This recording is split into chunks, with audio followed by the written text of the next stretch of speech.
Come with me today on this, well, a little bit of a windy Monday, but we have got a 2014 Ford Kuga in, and it has got a little bit of a rattling metallic-y noise coming from the engine area.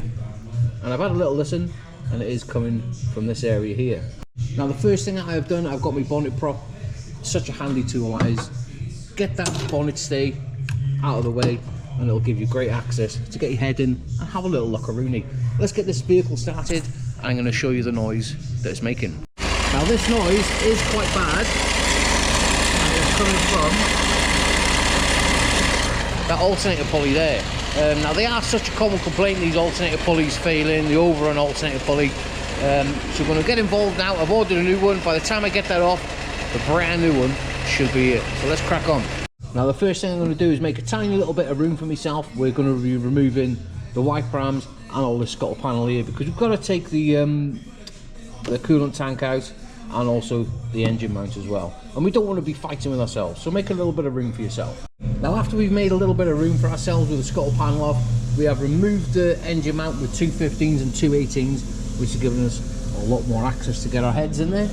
Now what we need to do before we take our engine mount out is get yourself a jack, block of wood underneath the sump, and then we can get our long 15mm aviation spanner, put it down there on the tensioner, and we can just remove that alternator belt. And there we go, a little bit of magic. Now that belt is now off. Now this isn't the worst pulley that I've seen, but it is quite bad. I'll just put my camera close to it. You see it wiggling loose? Right, what we need to do is get this pulley off. And how we're going to remove it is an alternator pulley tool. There's 2 parts to it.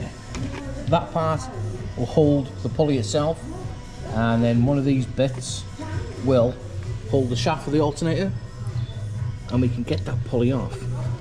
Now how these pulleys are held on, it is righty loosey, lefty tighty, so it's opposite thread.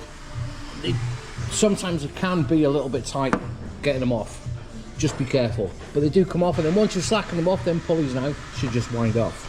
And there we have it, that is one failed alternator overrun pulley removed. Now we have got a brand new one now, which has turned up, ready to go back on, and it is a Schaeffler one. I'm pretty certain that Schaeffler are the only ones that do these, I'm not sure. Now before we put the brand new one on, what we're going to be doing is getting the shaft on the alternator, and we're going to give it a bit of a spin-a-rooney. We're just going to check the bearings and make sure they're not rough. If they are rough, I'd look at changing the alternator. Now once you put that new alternator pulley back on it, they don't need to, a lot of people make a mistake of, oh, they've got to be mergiously tight. They haven't. It's just got to be gently nipped up, and that is perfectly tight enough.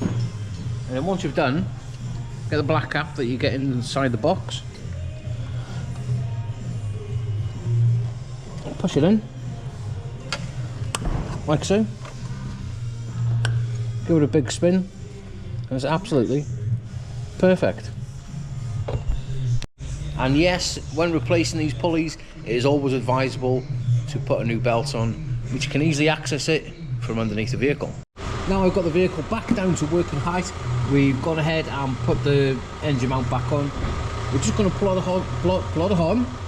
ahead now, and we're just going to give all the screen a little bit of a wipe down with a little bit of elbow grease. That stuff is insane, before we put all that trim back on. And there we have it, that is the car all now back together, nice and clean. All we've got to do is get on the key and give it a big start, see if that noise is going.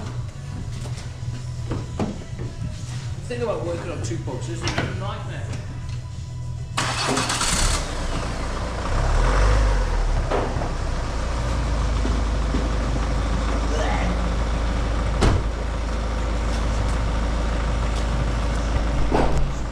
Either them ramps are shrinking, or I'm putting on weight.